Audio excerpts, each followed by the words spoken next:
Hey guys, Toaster back. Wanted to bring up a guy that I've been watching. His name is The Friction, and I really enjoy his content. I'm going to put a link in the description. He shouted me out, and we've been growing in subscribers. So if you're here from his channel, I really appreciate you joining us. Appreciate you guys subscribing. We're up to 122 subscribers, which isn't a lot. I do this for fun, as most of you guys that have been here already know. But I will put a link in the description to his channel. He's fun to watch and he's got some insights. It's always better to get more information. Am I right? So I also watch Bonsai Duck.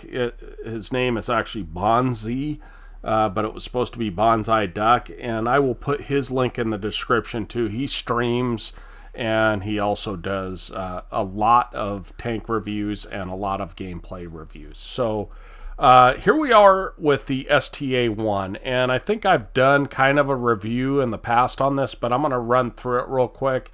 My commander, Sixth Sense, Situational Awareness, Recon, Brothers in Arms, and we've almost got full camo. So, standard medium tank, Snapshot, Repairs, Designated Target, Concealment, almost done, and Brothers in Arms. So our driver, we've got Snapshot, or Smooth Ride, Repairs. We've got Off-Road Driving, Brothers in Arms, and again, we're getting close to Concealment complete. And our loader is Repairs, Safe Stowage, Intuition, which is important, Brothers in Arms, and Concealment. So we're going for a gun build on this because the gun on this is actually quite good. I run it, it's got 240 alpha, 212 pen, but with gold it's got 275 heat pen. And it's got about 10 rounds a minute, which is right under 2400 DPM, which is really quite good. 10 degrees of gun depression, 13 of elevation, and there's a huge cupola. So this thing, you want to poke a ridge, fire, and back off. It will bounce a few shells off the mantlet, but it's not going to bounce most stuff. So you are a support tank. You snipe it first, you're kind of a support tank, and then after that, you're going to, towards the end of the game, you can use your DPM to get some cleanup damage. Again, no armor on the hull, really. You're going to get overmatched by 122s and anything over 105. So 120s and 122s. So you don't want to side scrape at all in this thing. It is fast. I've got it set up 21 HP per ton with my setup. And my standard setup is improved rotation to increase the gun handling.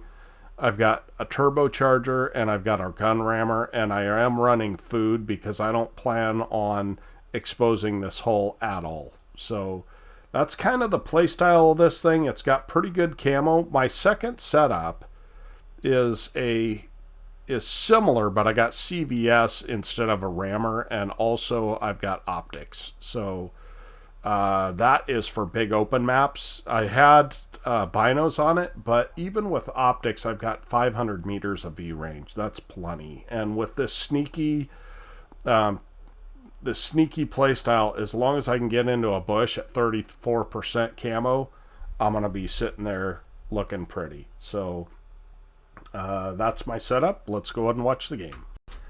Okay, guys. Well, as I mentioned in the review, we are not going to be an upfront tank at first. We are on the map Miravanka. It's all tier 8 game, so we're going to go ahead and play this a little bit slow.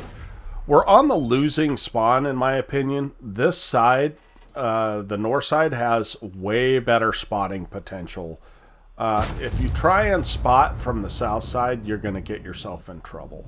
So we're just firing some blind shots. We have nothing better to do. We have 3 guys with us, and that's not generally what I would call enough, but we're going to do our best as we do get lit. So that tells me there's somebody in the middle there, and they could potentially actually be on this side as well. So we're going to relocate because there's really no reason for us to push up front. And these are hard shots, I think. I don't play tank destroyers a lot, so I am not typically used to guys used to the positions like this where I can get free shots. But we're going to attempt it here. So there's quite a bit on the enemy team, and what a shame we miss our shot on the STA. But now you see when he pushes out, everyone fires at him, right?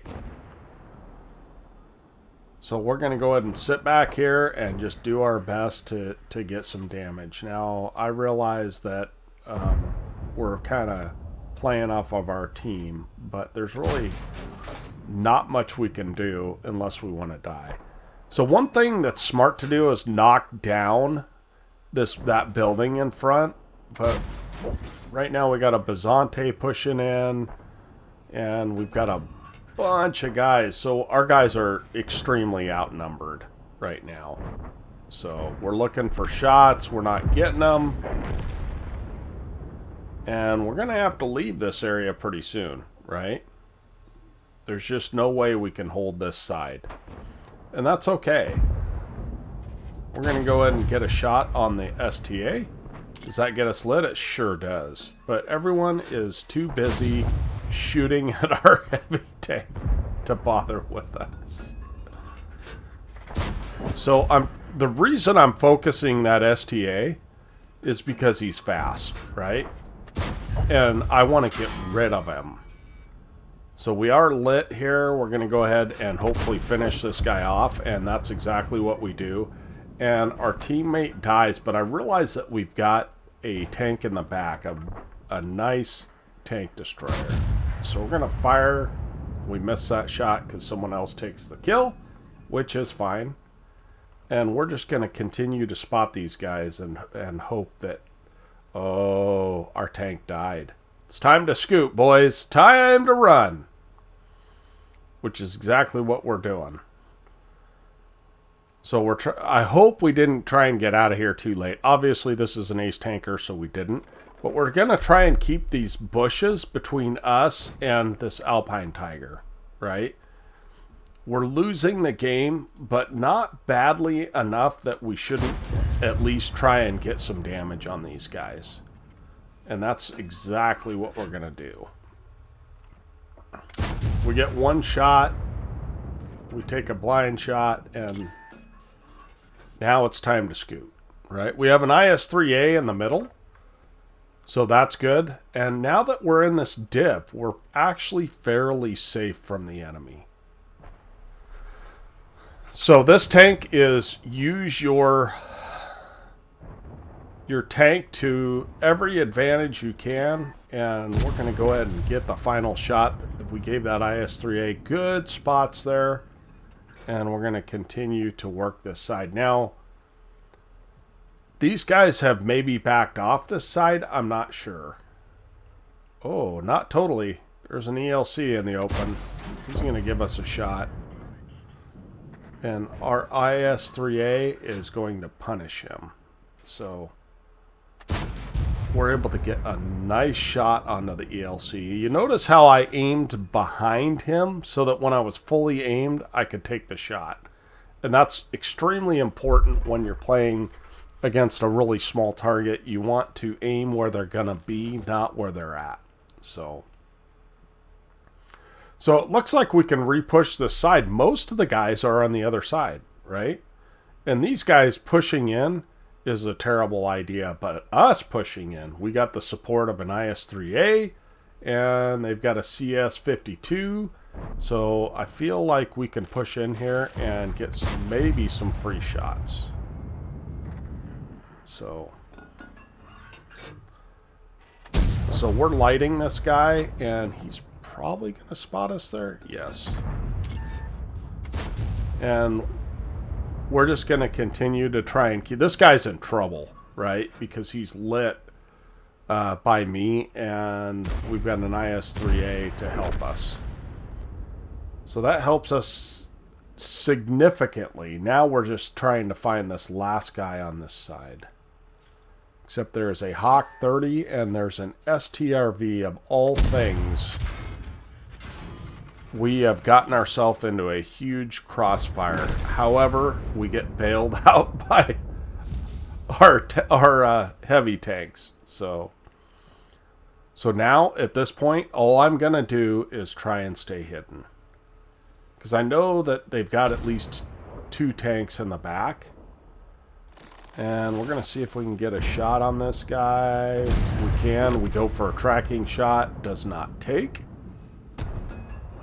But the Lorraine has fired everything he has. And we get 1 assist there. But we're able to pick up the Hawk 30, which is extremely helpful. And now the Lorraine is dead. So there's just a CS-53 back there, 52 list back there somewhere. So my thought is, let's leave him alone and fight the guys that are actually pushing.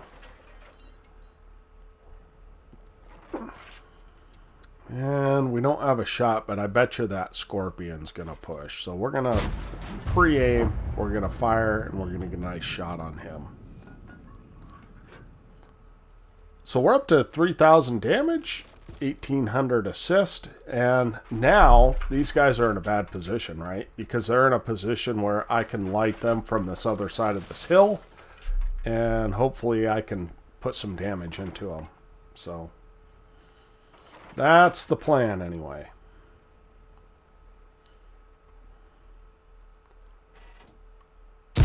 And that AT-15 is my target because he is a much tougher target than the Ferdinand. Don't know how to pin the Ferdinand. He's got corners on the front of his tank that you can pin as we go dark. And we're going to go ahead and push up here with gold loaded and see what we can do. So our Bazante is side on, but that's really not a problem for a Bazante because he's got an autoloader, right? Uh-oh. Uh-oh. There's a Scorpion G. Abort. Abort. I don't think he expected me to go that direction, but now that he's fired, I can certainly get 1 shot on him, right? So we're almost out of standard rounds here, but that's okay. So we've brought this back. We've got 5 kills. We've got I think that Roomba's full health. Yeah, he's full health. So really, all we got to do, we've got this guy isolated. I'm loading HE. And that is the wrong time to shoot HE rounds. But nevertheless, I can always switch to intuition and finish this guy off, or maybe I figure I can take him out anyway.